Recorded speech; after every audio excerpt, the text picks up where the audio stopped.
MGM health care Aminjikarai Narsan மணிக்கம் ரோட்டில் பணிபுரிகிறேன். So இன்றைக்கி உங்களை எல்லாரும் கூட்டத்துக்கு வந்து ஒரு காம்ப்ளெக்ஸ் ஆஞ்சியோபிளாஸ்டி வித் ஒரு அட்வான்ஸ்டு ஹார்ட் சப்போர்ட் கூட ஒரு கேஸ் பண்ணியிருக்கோம். ஸோ இது ஒரு சச் எக்ஸாம்பிள் தான். இந்த மாதிரி நிறைய கேஸ் இங்கே பண்ணியிருக்கோம். இது ஒரு 69 வயதான ஒரு ஜென்டில்மேன். ஸோ அவருக்கு ஹார்ட் அட்டாக் வந்திருந்தது. பட் ஒரு 2 நாள் கழித்து தான் வந்தாங்க. ஸோ உடனே அவங்க ஹாஸ்பிட்டலுக்கு வரல. டிலேடு ப்ரெசன்டேஷன் அப்படின்னு சொல்லுவோம், ஆர் லேட் ப்ரெசன்டேஷன்.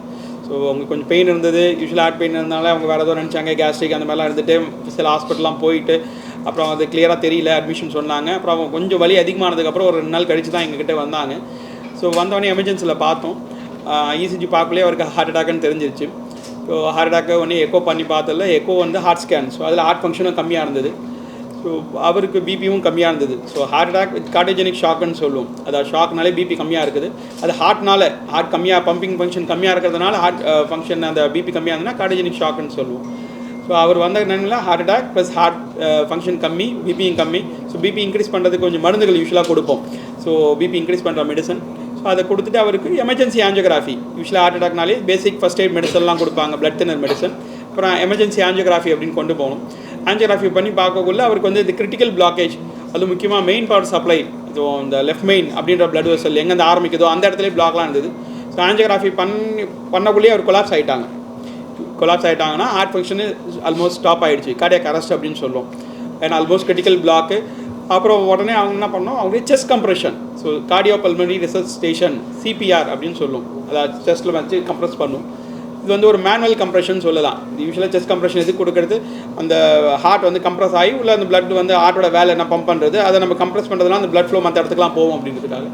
உடனே அவருக்கு யூஸ்வலாக காலங்காலமாக பண்ணுறது அந்த மெக்கானிக்கல் சர்க்குலேட்டரி சப்போர்ட்ன்றதுல ஐஏபிபி, இந்த பலூன் பம்ப், ஷார்ட்டாக சொல்லலாம் பலூன் பம்ப் காட்டுங்க. ஸோ அதில் 3 வகையான அந்த மெக்கானிக்கல் சர்க்குலேட்டரி சப்போர்ட் இருக்குது. அவருக்கு ஒரு வகையான சப்போர்ட் பண்ணி அவர் வந்துட்டாங்க, நல்லா இம்ப்ரூவ் ஆகிட்டாங்க. பட் யூஸ்வலாக அது 3 வகையான பலூன் சப்போர்ட் இருக்குது. ஒன்று வந்து ஐஏபிபி அப்படின்னு சொல்லுவோம், பலூன் பம்ப், காலங்காலமாக இது யூஸ் பண்ணுறது. செகண்ட் வந்து இம்பலா அப்படின்ற ஒரு சப்போர்ட், அது ஒரு மோட்டர் பம்ப் மாதிரி, கத்தீட்டர் மோட்டர் பம்ப் சொல்லலாம். 3வது எக்மோ அப்படின்ற ஒரு சப்போர்ட். இவருக்கு வந்து முதல்ல அந்த ஐஏபிபி இமிடியேட்டாக இருந்தது. கேத்லாபில் எல்லா எங்கே ஆஞ்சியோகிராஃபி பண்ணுறோமோ அந்த இடம் பேர் கேத்லாப், ஆப்ரேஷன் தேட்டர் மாதிரி, அது கேத்லாப் அப்படின்னு சொல்லுவாங்க. அதில் எப்பயுமே வந்து அந்த எல்லாருக்கிட்டையும் பெரும்பாலும் அந்த ஐஏபிபி அப்படின்ற ஒரு பலூன் பம்ப் பெரும்பாலும் மேஜர் ஹாஸ்பிட்டல்லாம் இருக்கும். ஸோ அதை இமிடியேட்டாக அது போட்டுடும். அதை ஸோ தொடவரியாக ஊசி போட்டு ஆஞ்சியோகிராஃபி பண்ணுற மாதிரி தான். ஸோ ஹார்ட்டுக்குள்ளே போய் ஹார்ட்டுக்கு பக்கத்தில் வைப்போம். ஸோ தட் ஹார்ட்டோட வேலையை அது பம்ப் பண்ணணும், ஹார்ட் வேலை பம்ப் பண்ணுறது. ஸோ இந்த பலூனும் அதேமாதிரி பம்ப் பண்ணிகிட்டு இருக்கும். இது ஒரு டெம்பரரி சப்போர்ட். பட் அதுலேயும் அவருக்கு இம்ப்ரூவ் ஆகலை. ஏன்னா ஆல்மோஸ்ட் பிபி வந்து ரொம்ப கம்மியானதுனால, ஏன்னா கார்டியாக் அரெஸ்ட்னா ஆல்மோஸ்ட் லைக் பிபி ரொம்ப கம்மியாகிடுச்சுன்னு அர்த்தம். ஸோ நாங்கள் கம்ப்ரெஷன் கொடுத்துக்கிட்டே இருக்கோம். உடனே வந்து அடுத்தது இந்த மாதிரி கார்டியாக் அரெஸ்ட் ஆனவங்களுக்கு இந்த 3ல் வந்து பெஸ்ட் வந்து எக்மோன்றது ஹார்ட் ஃபங்க்ஷனை இம்ப்ரூவ் பண்ணுறதுக்காக யூஸ் பண்ணுறது. அது மட்டும் இல்லை, அதில் 2 ஃபங்க்ஷன் இருக்கும். நம்ம ஒன்று வந்து யூஸ்வலாக பிளட் ஃப்ளோ போச்சுன்னா லங்கு வந்து ஆக்சிஜனேட் பண்ணணும், அந்த ஆக்சிஜன் தரணும். அப்புறம் அந்த ஹார்ட் வந்து அது பம்ப் பண்ணணும். ஸோ அந்த லங்கோட ஃபங்க்ஷன் ஹார்ட்டோட ஃபங்க்ஷன் ரெண்டுமே பண்ணுறது. டோட்டலாக ஹார்ட் லங் ஸ்டாப் ஆனாலும் அந்த எக்மோ யூஸ் பண்ணலாம். ஸோ அந்த எக்மோ சப்போர்ட்ஸ் போட்டு அதுக்கப்புறம் அவருக்கு வந்து அந்த கொஞ்சம் பிபிலாம் மெயின்டைன் ஆனதுக்கப்புறம் ஆல்மோஸ்ட் வந்து இது இந்த ப்ரொசீஜர் பண்ணுறதுக்கு ஏறக்கூடிய ஒரு 25லேருந்து 1/2 மணி நேரம் ஆயிடுச்சு. செஸ்ட் கம்ப்ரெஷன் கொடுத்து அப்புறம் ஐஏபிபி பலூன் பம்ப் போட்டு அது சரி வரல. அதுக்கப்புறம் எக்மோன்றதுக்கு அனஸ்தட்டிஸ்ட்லாம் வந்தாங்க. இப்போ அவங்க எல்லாரும் வந்து பேஷண்ட் அட்டெண்டர்கிட்ட பேசி அவங்க ஓகேன்னு சொல்லி அதுக்கப்புறம் கன்சென்ட் எல்லாம் வாங்கி அதுக்கப்புறம் நம்ம ப்ரொசீஜர் உடனே கண்டினியூ பண்ணோம். அது வரைக்கும் செஸ்ட் கம்ப்ரெஷன் கொடுத்துக்கிட்டே இருந்தோம். அப்புறம் அந்த எக்மோ சப்போர்ட் போட்டுட்டு காம்ப்ளெக்ஸ் ஆஞ்சியோபிளாஸ்டி, ஒன்ஸ் இந்த பிபிலாம் இம்ப்ரூவ் ஆனதுக்கப்புறம் காம்ப்ளெக்ஸ் ஆஞ்சியோபிளாஸ்டின்னா அந்த பிளாக்லாம் ஓப்பன் பண்ணோம். அதுக்கப்புறம் ப்ரொசீஜர் முடிச்சு அதுக்கப்புறம் அவங்க ஐசியூவில் இருந்தாங்க. ஆஞ்சியோபிளாஸ்டி ஏற்கனவே நல்லபடியாக முடிஞ்சுது. ஐசியூவில் மறுபடியும் கொஞ்சம் ஒரு ப்ரொலாங்டு கோர்ஸ் ஏற்கனவே ஒரு வாரம் இருந்திருப்பாங்க. அதுக்கப்புறம் அவங்களுக்கு தேவையான இன்ஃபெக்ஷன் பிபி மருந்து அதெல்லாமே கொடுத்து இம்ப்ரூவ் ஆகி அப்புறம் வீட்டுக்கு போயிட்டாங்க. இப்போ ஏறக்கூடிய வந்து அவங்க திரும்பியும் வந்திருக்காரு. ஹார்ட் ஃபங்க்ஷன் வந்து அந்த ஹார்ட் ஆல்மோஸ்ட் ஸ்டாப் ஆகிடுச்சுன்னா ஹார்ட் பம்பிங் ஃபங்க்ஷன் டோட்டலாக ஆல்மோஸ்ட் டோட்டலாக ஸ்டாப் ஆகிடுச்சு, ஸ்டாண்ட் ஸ்டில்னு சொல்லுவோம். இப்போ ஹார்ட் ஃபங்க்ஷன் பார்த்தீங்கன்னா ஆல்மோஸ்ட் 53%, 55ன்றது நார்மல், 50 to 53 ஆல்மோஸ்ட் எக்ஸாமில் 100க்கு 98 மார்க் வாங்கின மாதிரி. ஸோ அவர் ஏற்கனவே 53% இம்ப்ரூவ் ஆகிடுச்சு. தனியாக நடந்து போகிறாங்க. இன்றைக்கி அவரால் வர முடியல, மும்பை ட்ராவல் பண்ணியிருக்காரு. ஸோ அவர் அவருடைய டே டு டே ஆக்டிவிட்டி எல்லாமே பண்ணுறாரு.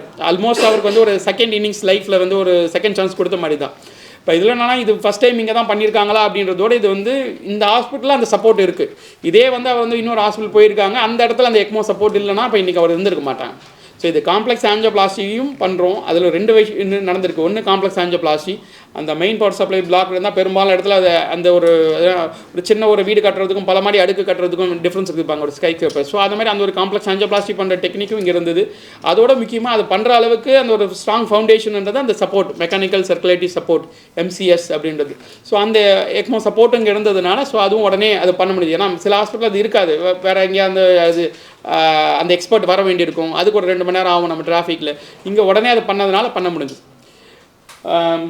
ஸோ அதனால் இப்போதைக்கு அவங்க நல்லா இருக்காங்க. இன்ஷார்ட் ஒரு 2-3 ஸ்லைடு அந்த 3 சப்போர்ட் பற்றி பேசுறதுக்கு நான் சொன்னேன். ஃபஸ்ட்டு பலூன் பம்ப்ன்றது ஒரு பலூன் ஹார்ட் வரைக்கும் போகும், தொட வழியாக போயிட்டு அது பம்ப் பண்ணும். இது பட் ஒரு லெவல் அளவுக்கு பிபிக்கு தான் அது வேலை செய்யும். யூஸ்வலாக பிபின்றது நம்ம ஒரு ஃப்ராக்சர் மாதிரி எழுதுறோம், 120/80 100 கிலோலாம் போச்சுன்னா பிபி கம்மியாகுதுன்னு சொல்கிறோம். மேல் நம்பர் இன்னும் 70-60 கிலோலாம் போச்சுன்னா ஆல்மோஸ்ட் மயக்கமாயிடுவாங்க. ஏன்னா மற்ற இடத்துக்கு ஃப்ளோ இருக்காது பிரெயினுக்குலாம். ஸோ அந்த மாதிரி போகக்குள்ள இந்த பலூன் பம்ப் நம்ம அது தொட வரைக்கும் அந்த ஹார்ட் வரைக்கும் போவோம். ஹார்ட் கீழே இருக்குது, ஹார்ட் பக்கத்தில் வரைக்கும் போயிட்டு அது பம்ப் பண்ணிக்கிட்டு இருக்கும். ஸோ அந்த டைமில் ஒரு பிபி சப்போஸ் அவங்க மேல் நம்பர் அந்த நியூமரேட்டர் நம்பர் 60-70 போச்சுன்னா இது ஆகுமெண்ட் பண்ணும், இன்க்ரீஸ் பண்ணும், ஒரு 100 வரைக்கும் கொண்டு வரும், இல்லை 110 கொண்டு வரலாம். ஸோ பிபி அந்த ஃப்ளோலாம் எல்லா இடத்துலையும் இருக்கும். ஹார்ட்டு கொஞ்சம் ரெஸ்ட்டு கொடுத்த மாதிரி அந்த டைமில், அதுக்கப்புறம் ஹார்ட் ரெக்கவரி ஆகலாம் அந்த ஷாக் ஸ்டேஜ்லேருந்து. பட் ரொம்ப பிபி கம்மியாகிடுச்சுன்னா இது வேலை செய்யாது, அந்தளவுக்கு எஃபிஷியன்சியாக இருக்காது. ஏன்னா ஒரு அளவுக்கு தான் இதால் பண்ண முடியும். இது கூட எஃபெக்ட் அவ்வளோதான். பட் இது ஒரு 30-40 வருஷமாக இருக்குது, எல்லா ஹாஸ்பிட்டலையும் பெரும்பாலும் இருக்கும், மேஜர் ஹாஸ்பிட்டல்லாம். அடுத்தது இது இம்பலா அப்படின்றது. இது கத்திட்டு அந்த ஒரு டியூப் மாதிரி இருக்கும், பட் இதனால ஒரு மோட்டர் மாதிரி இருக்கும். ஹார்ட்ன்றது நம்ம உடம்பு வண்டினா ஹார்ட் இன்ஜின் மாதிரி, மோட்டர் மாதிரி. அந்த மோட்டர் நல்லா நம்ம வேலை செய்யறதுனால தான் இப்போ எல்லோரும் நடக்க முடியுது, பேச முடியுது, ஓடுறாங்க எல்லாமே. ஸோ எல்லாமே அதை வச்சு தான், ஹார்ட்டோட ஃபங்க்ஷன் வச்சு தான். பட் சப்போஸ் இந்த ஹார்ட்ன்ற மோட்டர் ஒழுங்காக வேலை செய்யலைன்னா நம்ம டெம்பரரியாக இன்னொரு அந்த கத்தீட்டர் மோட்டர்ன்ற மாதிரி அது போடுறோம். ஹார்ட் வரைக்கும் உள்ளே போகும், அந்த லெஃப்ட் வென்ட்ரிக்கிள்ன்ற சேம்பர்லேருந்து அது பிளட் எடுத்து மற்ற இடத்துக்கு ஃப்ளோ பண்ணும். ஹார்ட் யூஸ்வலாக பண்ணி பம்ப் பண்ணது எல்லா இடத்துக்கும் பிளட் ஃப்ளோ ஆகுது, பிரெயினுக்கு எல்லாமே தான். ஸோ ஒன்ஸ் ஹார்ட் ஃபங்க்ஷன் கம்மியாகனே பிரெயின் ஃப்ளோ கம்மியாயிடும், பிளட் ஃப்ளோனா உடனே மயக்கமாயிடுறாங்க. ஸோ அதை டக்குன்னு மயக்கடிச்சு விடுறாங்கன்னா ஹார்ட் ஃபங்க்ஷன் பிபி கம்மியாச்சுன்னா ஃப்ளோ பிரெயினுக்கு கம்மியாயிடுச்சு, அதனால கீழே ஊந்துறாங்க. நம்ம கீழே ஊந்தோடனே பெரும்பாலும் ஏந்துருவாங்க. நம்ம மறுபடியும் கிராவிட்டினால அந்த ஃப்ளோ மறுபடியும் இன்க்ரீஸ் ஆகிடும், அந்த எகென்ஸ்ட் கிராவிட்டியில். ஸோ இது கத்தீட்டர் மோட்டர் பம்ப் அப்படின்றது. ஸோ இதுவும் தொடவடியாக கேத்தலாப்பில் வச்சு போடுறது தான், தொடவடியாக போடும். இது நிறைய பேர் ஹார்ட் அட்டாக்னு சொல்கிறாங்க பாருங்க, சின்ன ஒரு வயசில் ஹார்ட் அட்டாக் மேசிவ் ஹார்ட் அட்டாக்னு சொல்கிறாங்க. ரத்த ஓட்டம் ஆரம்பத்திலே பிளாக் ஆகிடுச்சு, அதெல்லாம் ஹார்ட் ஃபங்க்ஷன் டோட்டலாக கம்மியாகிடும். அந்த பிளாக் எந்த இடத்துல வருதுன்ற பொறுத்து இருக்குது. அதாவது இந்த பில்டிங்கில் ஒரு ரூமில் மட்டும் தண்ணி வரலையா, இல்லை ஒரு ஃப்ளோரில் வரலையா, இல்லை என்டையர் பில்டிங்கில் வரலையா அப்படின்ற மாதிரி. ஸோ எந்த அளவுக்கு area extent of damage, so ரத்த ஆரம்ப பகுதியிலே வந்துருச்சுன்னா டோட்டல் ஹார்ட் ஃபங்க்ஷன் கம்மியாக போயிடலாம்.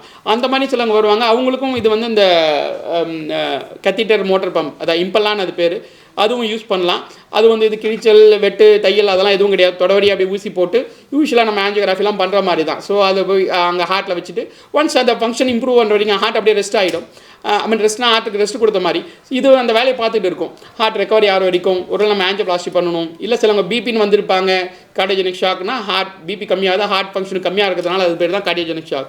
ஸோ அது அந்த இம்ப்ரூவ் ஆகிற வரைக்கும் நம்ம அன்றைக்கி ஈவினிங் வரைக்குமோ இல்லை அடுத்த நாள் ஒரு 2 நாளைக்கு கூட யூஸ் பண்ணலாம். ஸோ அதுக்குள்ளே ஹார்ட் ரெக்கவர் ஆகிடும். அப்புறம் மாத்திரை மருந்துகள் நம்ம பார்க்கலாம். அப்புறம் இது ரிமூவ் பண்ணிடலாம். மூணாவதுன்றது எக்மோன்றது. இது பெரும்பாலும் எப்போ யூஸ் பண்ணுறோம், ஹார்ட் டோட்டலாக ஸ்டாப் ஆகிடுச்சுன்னா, கார்டியாக் அரெஸ்ட், ஹார்ட் அரெஸ்ட் இல்லை ரெஸ்பிரேட்டரி அரெஸ்ட், லங்குனும் சுத்தமாக வேலை செய்யலை, லங் இன்ஃபெக்ஷன் ஏதோனால லங் வேலை செய்யலை, இல்லை ஹார்ட் சுத்தமாக வேலை செய்யலை. ஏன்னா இதுக்கு 2 ஃபங்க்ஷனுமே இருக்குது. ஹார்ட் லங்கோட வேலை ஆக்சிஜன் பண்ணுறது. ஸோ ஆக்சிஜன் இது கொடுக்கும், அந்த ஒரு ஆக்சிஜனேட்டர்னு தனியாக இருக்கும். அந்த பிளட்டை வெளியில் எடுத்து ஆக்சிஜன் எக்ஸ்ட்ரா பொருத்தி மறுபடியும் ஒரு பம்ப் இருக்கும், ஹார்ட்டோட ஃபங்க்ஷன் பம்ப் பண்ணிவிட்டு மறுபடியும் உள்ள ஹார்ட்டுக்குள்ளே அதை பாடிக்குள்ளே விட்டுடும். ஸோ ஹார்ட் லங்கு 2 வேலையும் பண்ணும். டோட்டலாக ஹார்ட்டே ஸ்டாப் ஆகிடுச்சு இல்லை லங்கே ஸ்டாப் ஆகிடுச்சுனாலும் இது பண்ணலாம். பட் உடனடியாக பண்ண வேண்டியிருக்கும். அது ஹாஸ்பிட்டலில் அந்த செட்டப் இருந்ததுன்னா. ஸோ இங்கே இது சப்போஸ் இதே பேஷண்ட் ஒரு அமெரிக்காவில் இருந்தாங்கன்னா இதே ட்ரீட்மெண்ட் தான் கிடச்சிருக்கும். ஸோ அந்த வகையில் எல்லா additional whatever the latest support, state of heart கேர்னு சொல்லுவாங்க அந்த மாதிரி. ஸோ அந்த சப்போர்ட்லாம் இங்கே இருக்குது. அதனால் வச்சுட்டு இந்த பேஷண்ட்டுக்கு அதுதான் ப்ரொசீஜர் பண்ணியிருக்கோம். ஸோ 3ல் அவருக்கு டோட்டல் ஹார்ட் ஸ்டாப் ஆனதுனால இந்த ஃபஸ்ட்டு பலூன் பம்புன்னு போட்டோம். பட் அது சரி வராதனால உடனே நம்ம அந்த எக்மோன்ற சப்போர்ட்டுக்கு போயிட்டோம். அப்புறம் அந்த ஆஞ்சியோபிளாஸ்டி பண்ணதுனால அவர் இம்ப்ரூவ் ஆகிட்டார்.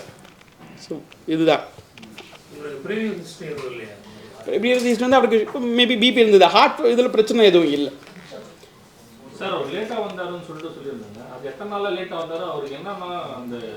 யூஸ்வலாக ஹார்ட் அட்டாக்ல இந்த கோல்டன் ஹவர்னு சொல்லுவோம், 1 hour. ஸோ ஃபஸ்ட்டு ஒரு ஹார்ட் அட்டாக் வந்தாங்கன்னா 1 மணி நேரத்துக்குள்ளே அவங்க ஹாஸ்பிட்டல் போனாங்கன்னா மருந்துகள் கொடுத்து ஆஞ்சியோகிராஃபி பண்ணி பிளாக் ஓப்பன் பண்ணிட்டா ஹார்ட் ஃபங்க்ஷன் நம்ம கொடுக்குற அத்தனை ட்ரீட்மெண்ட் ஹார்ட்டோட ஃபங்க்ஷன் ப்ரிசர்வ் ஆகணும், உடனே இம்ப்ரூவ் ஆகிடும், கம்மியாகாது. அவங்க டிலேடாக வரக்குள்ள நம்ம அவர் வந்தது பார்த்தீங்கன்னா ஆல்மோஸ்ட் ஒரு 36 to 48 ஹவர்ஸ் கழித்து தான் வந்திருக்காங்க. ஸோ அதுக்குள்ளே கொஞ்சம் டேமேஜ்லாம் இருக்கும். ஸோ கொஞ்சம் அந்த டிலேடாக வரக்குள்ளே நம்ம என்ன தான் நம்ம அந்த பிளாக் ஓப்பன் பண்ணி பிளட் ஃப்ளோ ரெஸ்டோர் பண்ணாலும் ஹார்ட் ஃபங்க்ஷன் ரெக்கவரி வந்து டைம் ஆகலாம். இவருக்கே பார்த்தீங்கன்னா சில மாதங்கள் கழிச்சு தான் ஃபுல்லாக ரெக்கவர் ஆகிடுச்சு. சிலவங்களுக்கு 3 மாதம் 6 மாதம் ஆகலாம், சிலவங்களுக்கு ஃபுல்லாக ரெக்கவர் ஆகாமையும் போயிடலாம். சுகர் இருந்தது, அவர் சுகர் இருந்ததுன்னா சிம்டம் இருந்தது. பட் அவங்க போன இடத்துல மேபி இசிஜி எடுத்து பார்த்தாங்க, சின்ன மேபி ஒரு கிளினிக் போனாங்க, இசிஜி பார்த்தாங்க. சில டைம் ஆரம்ப ஸ்டேஜ்லேயே நமக்கு ஃபுல் சேஞ்சஸ் இசிஜியில் வராமல் போயிடலாம் இனிஷியல் ஸ்டேஜில். அது வந்து அவருடைய வெறும் இசிஜி டெஸ்ட் வச்சு இல்லை, பேஷண்டோட தொந்தரவு, அந்த கிளினிக்கல் ஃபீச்சர், அவரோட வயது இதெல்லாம் இருக்கலாம்னு வச்சு தான் கண்டுபிடிக்கிறது. பட் எங்ககிட்ட வரக்குள்ள அவருக்கு ஆல்மோஸ்ட் அந்த சேஞ்சஸ்லாம் ரொம்ப அதிகமாகிடுச்சு. என்னங்க சார்? இல்லை இல்லை, இது என் பேர்லாம் சொல்லணுமா? சொல்லி ஓகே. அனைவருக்கும் வணக்கம். நான் டாக்டர் பாபு ஏழுமலை, இடதுநிலை நிபுணர், எம்ஜிஎம் ஹெல்த் கேர், நெல்சன் மாணிக்கம் ரோட், சென்னையிலேருந்து பேசுகிறேன். ஒரு 69 வயதான ஒரு எல்டர்லி பர்சன். அவர் வந்து ஹார்ட் அட்டாக்னு வந்தாங்க. கொஞ்சம் டிலேட் ப்ரெசன்டேஷன். ஸோ பெயின் வந்து ஒரு 2 நாள் கிட்டது அவருக்கு இருந்தது. ஸோ கொஞ்சம் காலம் தாழ்த்தி தான் ஹாஸ்பிட்டலுக்கு வந்தாங்க. வந்து பார்க்கக்குள்ள அவங்களுக்கு இசிஜியில் மேஜர் ஹார்ட் அட்டாக் இருந்தது, ஹார்ட் ஃபங்க்ஷன் கம்மியாக இருந்தது, பிபியும் குறைந்து இருந்தது. அவருக்கு உடனே கொஞ்சம் பேசிக் மெடிசன் ஃபஸ்ட் எய்ட்லாம் கொடுத்து எமர்ஜென்சி ஆஞ்சியோகிராஃபின்னு பண்ணோம். ஆஞ்சியோகிராஃபியில் மேஜர் இடத்துலையும் block, critical blockage, main power supply அப்படின்னு சொல்கிற இடத்துலையும் பிளாக்லாம் இருந்தது. ஸோ ஆஞ்சியோகிராஃபி பண்ணக்குள்ளேயே அவருடைய ஹார்ட் ஸ்டாப் ஆகிடுச்சு, கார்டியாக் அரெஸ்ட் அப்படின்னு சொல்லுவோம். டோட்டலாக ஹார்ட் ஸ்டாப் ஆகிடுச்சு. உடனே அவருக்கு சிபிஆர் அப்படின்ற முதல் உதவி ஆரம்பித்து அப்புறம் எக்மோன்ற சப்போர்ட் யூஸ் பண்ணோம். இது எதுக்குன்னா பிபி இம்ப்ரூவ் பண்ணுறதுக்காக. ஸோ ஹார்ட்டோட ஃபங்க்ஷன், பிபி இம்ப்ரூவ் பண்ணுறது எல்லாமே அந்த எக்மோ சப்போர்ட் அதை பார்த்துக்கிச்சு. அதுக்கப்புறம் அவருக்கு அந்த காம்ப்ளெக்ஸ் ஆஞ்சியோபிளாஸ்டி பண்ணி அடப்பெலாம் ஓப்பன் பண்ணி பிளட் ஃப்ளோ ரெஸ்டோர் பண்ணி அதுக்கப்புறம் ஐசியூவில் வச்சுருந்து டிஸ்சார்ஜ் பண்ணோம். இன்றைக்கி அவர் heart function almost close to normal வரைக்கும் வந்துடுச்சு. நார்மல் லைஃப் லீட் பண்ணுறாங்க. ஆல்மோஸ்ட் லைக் அவருக்கு ஒரு செகண்ட் இன்னிங்ஸ் இன் லைஃப்னு கொடுத்த மாதிரி தான். ஸோ அது இந்த மாதிரி ஒரு அட்வான்ஸ்ட் லைஃப் சப்போர்ட் இந்த எம்ஜிஎம் ஹெல்த் கேர் ஹாஸ்பிட்டலில் அவைலபிளாக இருக்குது. ஸோ அதனால் அவருக்காக இதே வேறு ஹாஸ்பிட்டல் போயிருக்காங்க, அந்த இடத்துல சப்போர்ட் ஒரு வேளை இல்லாமல் இருந்ததுன்னா அவர் இந்த அளவுக்கு இம்ப்ரூவ் ஆகிருப்பாங்களா அப்படின்றது கொஞ்சம் ஒரு கேள்விக்குறி தான். ஸோ ஹார்ட் அட்டாக் வந்தால் உடனே நீங்கள் பண்ண வேண்டியது பக்கத்துக்கு இருக்கிற ஹாஸ்பிட்டல் போய் பார்க்க வேண்டியிருக்கும். முடிஞ்ச அளவுக்கு ஒரு ஐசியூ ஃபெசிலிட்டி, கேத்லாப் ஃபெசிலிட்டி இருக்கிற ஹாஸ்பிட்டலுக்கு போக வேண்டியிருக்கும். சில டைம் யங் பீப்புள் பார்க்குறோம் மேஜர் ஹார்ட் அட்டாக் வந்து ஹார்ட் ஃபங்க்ஷன் டோட்டலாகவே ஸ்டாப் ஆகிடுது.